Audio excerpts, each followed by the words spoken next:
Existe uma ideia que, quando a gente entende, pode mudar completamente a forma como a vida é percebida. Baseado no trabalho de Michael Arruda, vamos mergulhar um pouco nessas forças ocultas que parecem guiar nossas decisões, nossos hábitos e, no fim das contas, o nosso destino.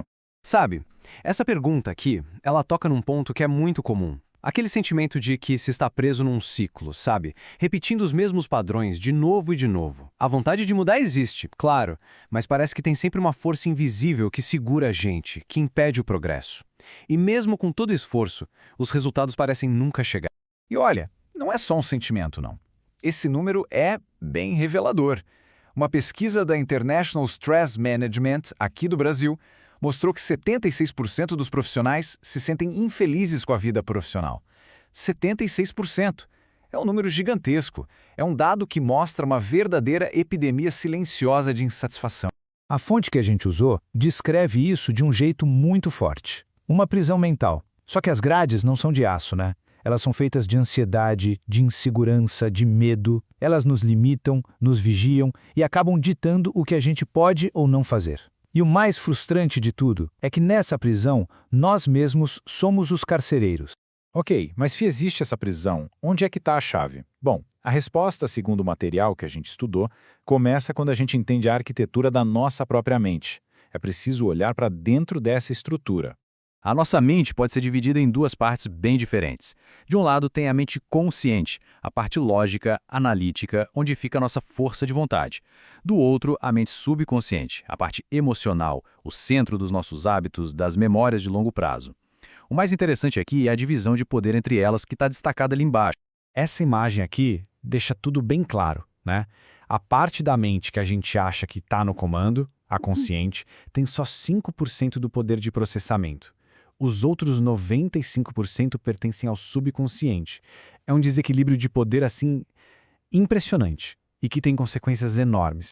E essa citação resume tudo.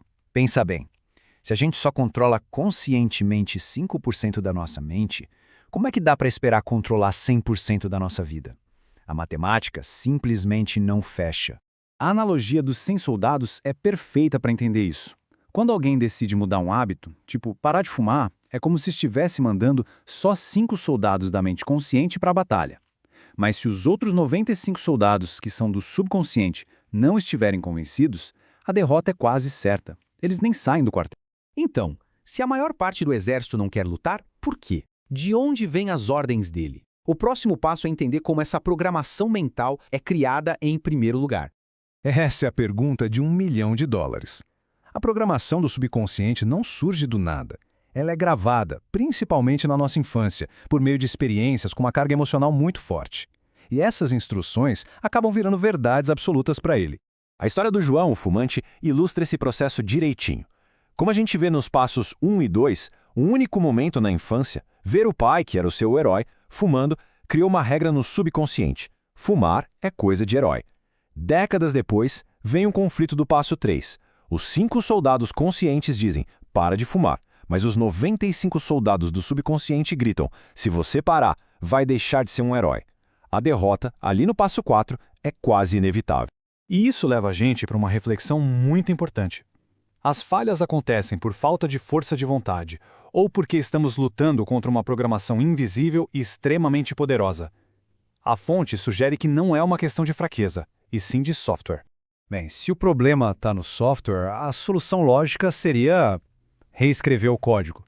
A grande questão é como a gente acessa o programador, o subconsciente, para conseguir alterar essas instruções que já estão antigas. É aqui que entra a hipnoterapia. E não como mágica ou controle da mente, mas como uma ferramenta. Uma forma de abrir um canal de comunicação direto com o subconsciente para encontrar a origem de um problema e finalmente atualizar aquela programação que já não serve mais.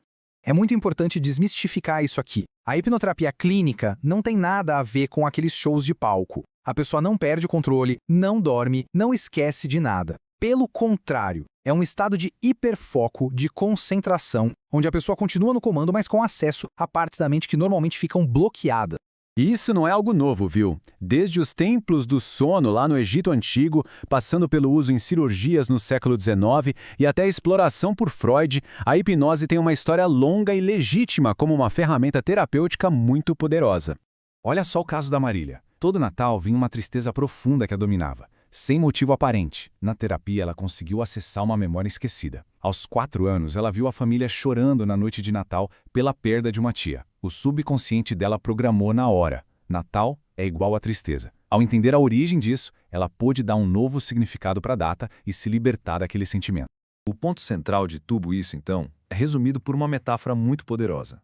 Muitos dos nossos comportamentos e medos são como uma canoa que foi super útil para atravessar um rio difícil lá no passado. O problema começa quando, mesmo já em terra firme, na floresta da vida adulta, a gente continua carregando essa mesma canoa nas costas. A reflexão final que fica é: qual canoa ultrapassada talvez esteja sendo carregada sem necessidade e quando é o momento de deixá-la para trás?